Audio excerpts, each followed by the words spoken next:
A invasão de prédios dos três poderes em Brasília gerou manifestações de políticos que repudiaram o quebra-quebra. O senador eleito, general Hamilton Mourão, ex-vice-presidente, disse: "O respeito e a ordem devem prevalecer em qualquer manifestação. Vandalismo e depredação não se coadunam com os valores da direita, pelo contrário, são práticas da ideologia que nos contrapomos, sempre pela legalidade e por nossos princípios e valores." O deputado Marcel Van Hatten disse: "Invasão, violência e depredação de prédios públicos devem ser sempre repudiadas. O descrédito que muitos hoje nutrem pelas instituições deve engajar o povo para recuperá-las, não para destruí-las. Manifestações pacíficas são da democracia. Já as violentas só pioram a situação. Seguirei sempre atuando em defesa da democracia, do Estado de Direito e das liberdades dentro da Constituição e repudiando quaisquer atos que, a pretexto de serem realizados para defender esses mesmos valores, sejam inconstitucionais ou violentos. Um dia que poderia ter sido de manifestação pacífica a favor de pautas úteis ao Brasil, infelizmente deu a Lula argumento para decretar intervenção federal no DF e ao STF novo pretexto para potencial recrudescimento em sua sanha de justiçamento e tomada de medidas arbitrárias. Já o Congresso Nacional, última trincheira dos democratas brasileiros, agora, além de moralmente, terá de se reerguer fisicamente após a violenta depredação. Reitero, os atos de hoje poderiam ter começado e terminado pacificamente, como inúmeros outros na nossa história, mas a violência não só os deslegitimou, como deu ainda mais força aos maiores inimigos das nossas liberdades. Que tragédia semelhante jamais se repita." O deputado eleito Gustavo Gayer afirmou: "Sempre serei a favor de toda e qualquer manifestação pacífica, mas acredito que essa manifestação de hoje está dando mais munição para que eles possam usar toda a força do Estado contra o povo. Não devemos agir como a esquerda sempre agiu." O deputado Gilberto Silva disse: "Não defendo depredação do patrimônio público. Respeito todas as manifestações. Porém, o povo não aguenta mais ser estrangulado por quem deveria ser o guardião da Constituição Federal. Um dos maiores responsáveis é o presidente do Congresso Nacional, omisso e prevaricador. Não existe ato de vandalismo maior que rasgar a Constituição Federal, não respeitar o devido processo legal, destruir o ordenamento jurídico, contaminar o processo eleitoral, ser parcial como juiz. Era previsível a população não aceitar pacificamente." O advogado Paulo Faria, que defende perseguidos políticos, lamentou: "Triste o que está acontecendo no Brasil. Isso estava escrito que ocorreria com tantos arroubos e ameaças contra pessoas que protestavam pacificamente. Triste tudo isso." O deputado Paulo Eduardo Martins alertou: "O interventor de Lula no Distrito Federal é Ricardo Garcia Capelli, que foi o responsável por trazer Fidel Castro para o Congresso da UNE em 1999. Tudo isso é uma tragédia, uma tragédia." Ele acrescentou: "O povo brasileiro provocou o impeachment de Dilma sem que uma única lixeira fosse quebrada. O caminho para o povo resolver os problemas do Brasil não é o quebra-quebra. As invasões de hoje levarão a uma repressão ainda mais implacável e à criminalização de toda a direita. Muitos brasileiros agora verão legitimidade em atos de cerceamento de liberdades. Tudo isso é uma tragédia." O senador Carlos Portinho apontou: "O vandalismo de hoje justificará o agravamento autoritário de amanhã. Erro." O promotor Wesley Vaz disse: "Todo o ocorrido hoje em Brasília já era previsível, infelizmente, e foi estimulado. Os responsáveis não são as autoridades que vêm rasgando a Constituição, mas os senhores Rodrigo Pacheco e Lira. Lira trancou CPIs e Pacheco trancou o impeachment contra ministros do STF. Pela omissão de Pacheco e Lira, sangue poderá ser derramado. O escritor Fred Rodrigues apontou: perseguiram e prenderam pessoas honestas sem condenação, calaram opositores, debocharam do povo em toda oportunidade, multaram em R$100 mil quem ousou recorrer à justiça. Está óbvio que sempre quiseram este resultado. Agora usarão da violência para reprimir o que causaram. Agora, junto com a imprensa suja, que nunca denunciou a perseguição inconstitucional, vão criminalizar a direita, ao mesmo tempo em que justificam todo tipo de crime contra ela. Infelizmente, os atos de hoje serão utilizados para atacar a direita buscando sua extinção. A deputada eleita Júlia Zanatta lamentou: Lula tocou gasolina com seu discurso e demonstrou que não quer apaziguar os ânimos. Ele quer o confronto direto e quer justificar toda a perseguição que virá, ainda mais forte a partir dos atos de hoje. O vice-prefeito Ricardo Gomes disse: não se justifica a invasão da sede dos poderes. STF e os que arruinaram as instituições aproveitarão para legitimar a perseguição à direita. O caminho para enfrentar o PT não pode ser virar o PT. Invasão e violência é a linguagem deles, um erro que custará caro ao Brasil. O deputado Carlos Jordi lamentou: morderam a isca e fizeram tudo o que condenamos, tudo o que a esquerda faz. O decreto já estava pronto. Sabiam que a revolta justa e digna, com tantas injustiças e tiranias, resultaria em atos que endossariam a narrativa de atos antidemocráticos. A minoria manchou a imagem das manifestações. Bárbara, do canal Te Atualizei, disse: Dilma assinando a intervenção federal no Distrito Federal. Manifestantes presos. No fim das contas, foi o Dilma que chegou com o 142. O governador de São Paulo, Tarcísio Gomes de Freitas, afirmou: para que o Brasil possa caminhar, o debate deve ser o de ideias e a oposição deve ser responsável, apontando direções. Manifestações perdem a legitimidade e a razão a partir do momento em que a violência, depredação ou o cerceamento de direitos. Não admitiremos isso em São Paulo.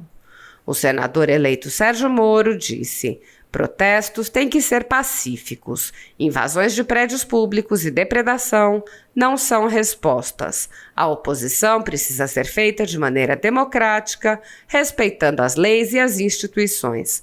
Os invasores precisam se retirar dos prédios públicos antes que a situação se agrave. Cláudio Humberto, da Rádio Band News FM, lembrou: há 10 anos, quando grupos de esquerda, mascarados e vestidos de preto, tocavam nas ruas das grandes cidades, invadindo e depredando patrimônio público e privado, não houve políticos e jornalistas oportunistas pregando intervenção federal nos governos estaduais. O deputado Major Vitor Hugo disse: manifestações pacíficas são garantidas pela Constituição Federal. Ações de vandalismo e violência não são. Esse tipo de atitude não condiz com a forma como patriotas se manifestam. A individualização das condutas precisa ser bem conduzida a fim de separar os manifestantes pacíficos dos criminosos.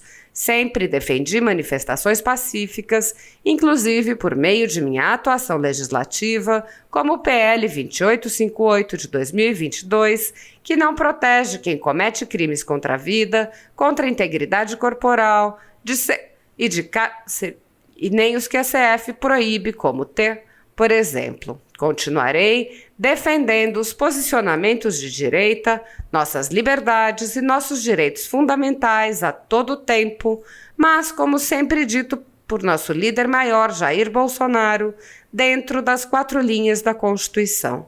Por fim, há que se investigar a possibilidade de infiltração de militantes de outras correntes políticas nas manifestações. Não são do feitio da direita ações violentas e com iniciativas de vandalismo. O escritor Bernardo Kister alertou: a partir de agora, veremos a maior repressão deste país. A esquerda conseguiu o que queria e as forças de segurança que o povo na pandemia irão reprimir como nunca o povo em Brasília. Não esperem nada menos que uma ditadura avassaladora e cruel. Acabou. Pavinato, apresentador da Jovem Pan News, disse: quero entender a lógica do pessoal que acha válido o pessoal de alguns sindicatos invadirem, depredarem e pararem a Alesp, mas que agora estão pedindo prisão de todos que estão ocupando a esplanada dos ministérios. Ainda dá tempo de prender o pessoal do sindicato, se for o caso? Perguntar não ofende. Aliás, registro que nenhuma violência se justifica, a não ser por legítima defesa, e que, por mais injusto que seja ou pareça, o direito só tem legitimidade se aplicado a todos, sem nenhuma exceção. O deputado federal eleito, o delegado Paulo Bilinski, disse: só queria saber uma coisa, tem mais gente protestando contra o Lula do que teve na posse dele? Ou é só impressão minha? A narrativa da esquerda agora será de censura absoluta e prisões. Se preparem. O jurista Fabrício Rebelo explicou: a intervenção federal é medida excepcional que precisa ser aprovada pelo Congresso Nacional. Se em recesso, deve ser convocado extraordinariamente para essa finalidade. Sem aprovação, a medida perde o efeito. O ativista Alan Lopes apontou: Lula acaba de ameaçar o agronegócio e a polícia do Distrito Federal, chamando-os de criminosos. Disse ainda que vai punir cada um deles. De maneira lunática, disse que Bolsonaro organizou isso de Miami. Decretou intervenção federal, na tentativa de afastar a polícia que está ao lado do povo. O músico Roger Rocha Moreira admoestou: se esse governo fosse democrático, deveria estar prestando atenção nessa revolta do povo e levando em consideração suas reivindicações. São povo também, mas não, tratam-nos como inimigos, mesmo com toda a condescendência que sempre tivemos com a esquerda.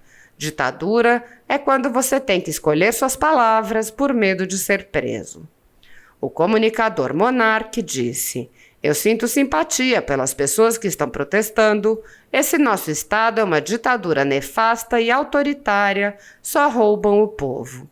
Algo deve ser feito, mas nossa classe política se provou covarde e conivente. Com isso é normal o povo se sentir sem esperanças e rebelar. A culpa disso que está acontecendo é do STF. Lembra do Perdeu Mané? Os caras esfregaram na cara de milhões de brasileiros que eles estão para o povo. O resultado está aí, caos social. Coronel Amaro argumentou: a irresponsabilidade das autoridades do Brasil chegou ao extremo.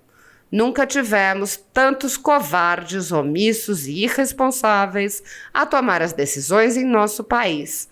A sucessão de ações e omissões que nos trouxeram aos atos desesperados de hoje recai sobre políticos e juízes canalhas. O deputado federal Bibo Nunes opinou: a voz do povo é soberana e deve ser respeitada.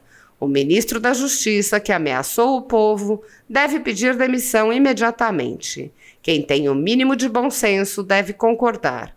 Não vamos usar violência. O senador Eduardo Girão avaliou: um erro não justifica um outro. A insatisfação de brasileiros com TSE e STF sobre abusos à nossa Constituição, mas o início calamitoso do governo Lula é legítima, via manifestações ordeiras e pacíficas, nunca violentas. O Senado, ainda omisso, tem o dever de agir para voltarmos a ter democracia, paz e bem. Marcelo de Carvalho, dono da Rede TV, manifestou-se. Manifestação corretíssima do senador Eduardo Girão. Nada justifica a violência, a depredação, a agressão a policiais. O foro da mudança é o plenário. Você, político de direita, honre quem votou em você. Assuma uma posição contra a depredação e vandalismo, mande as pessoas para casa e grite amanhã no plenário contra a paralisia do Congresso com relação à exacerbação, o cerceamento das liberdades de expressão.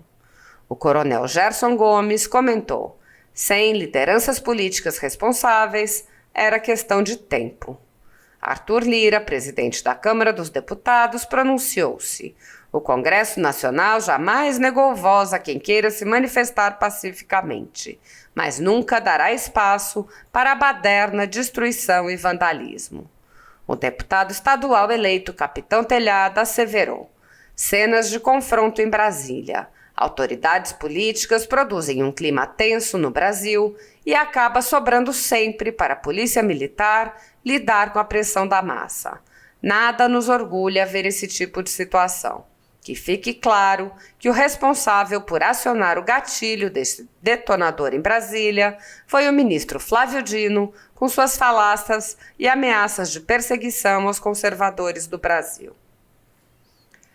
A liberdade no Brasil, assim como a propriedade privada, já não são mais direitos fundamentais garantidos em consequência do ativismo judicial de alguns membros do judiciário. A renda da Folha Política e de outros sites e canais conservadores está sendo confiscada a mando do ministro Luiz Felipe Salomão, ex-corregedor do Tribunal Superior Eleitoral, com apoio e respaldo dos ministros do STF, Luiz Roberto Barroso, Alexandre de Moraes e Edson Fachin. O confisco da renda, que vem sendo mantido pelos corregedores seguintes, Mauro Campbell Marques e Benedito Gonçalves, atinge todos os vídeos produzidos pelo jornal, independente de tema, data ou qualquer outro fator. Há mais de 18 meses, toda a renda do nosso trabalho vem sendo retida sem qualquer previsão legal. Se você apoia o trabalho da Folha Política e pode nos ajudar a manter o jornal, doe qualquer valor utilizando o QR Code que está visível na tela ou use o código PIX ajude@folhapolitica.org. Caso não utilize PIX, há a opção de transferência bancária para a conta da empresa Raposo Fernandes, disponível na descrição deste vídeo e no comentário fixado no topo. Com a sua ajuda, a Folha Política poderá se manter firme e continuar o seu trabalho. Pix ajude@folhapolitica.org.